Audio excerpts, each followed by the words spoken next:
You know what time it is. Viewer comments. Brian Bennett. Jeff, I would agree that the vast majority of comics are for fun and not the highest level of reading. However, I would also say comics can also be highbrow literature.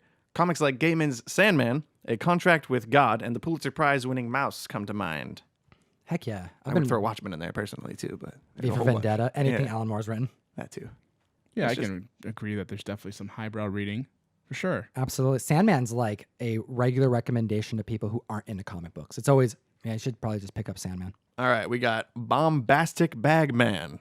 Once again, great video. Thank you. I appreciate the comparison from GAG, from Golden Age Guru, between sports jerseys / cosplay. That example made me think of rookie cards versus first appearance in comics, attending sporting events versus attending Comic-Con, watching sporting events for 2 hours versus watching superhero movies for 2 hours. It's a good comparison. Yeah. Didn't even think about some of those things.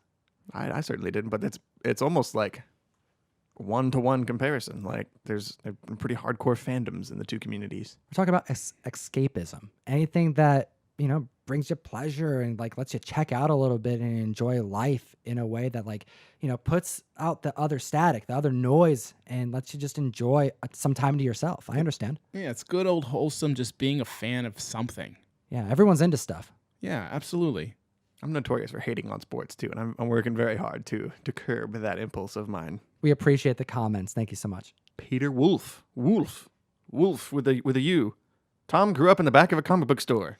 Child neglect. I like that one. That one was fun. We had some fun in the comments there. All three of us, right? Didn't we? We all got back at him on that one. I like that you brought that one up. That's good. That one's worth talking about. Yeah, just to be fair, he wasn't like Oscar the Grouch in a trash can living back behind a dumpster. No. I've explained this in the past, but we have a lot of new followers and new subscribers, so I'll give you a quick little rundown. My dad managed the store with the store owner. So he had the comic book shop at the front, Flight into Fantasy, it was the name of the shop. And then it was a store, and then on top of the store was an apartment. That's where the store owner lived. And then behind the store was another apartment. It's like a 3-bedroom, and that's where I lived with my dad for like 2 years. So I would wake up on Saturday morning, play my PlayStation 1, Resident Evil. I don't know what my dad was thinking.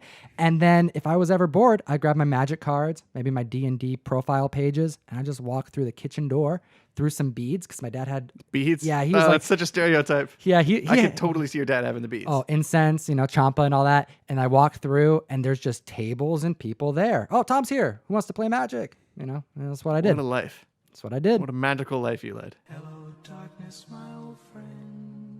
Thanks for the comment.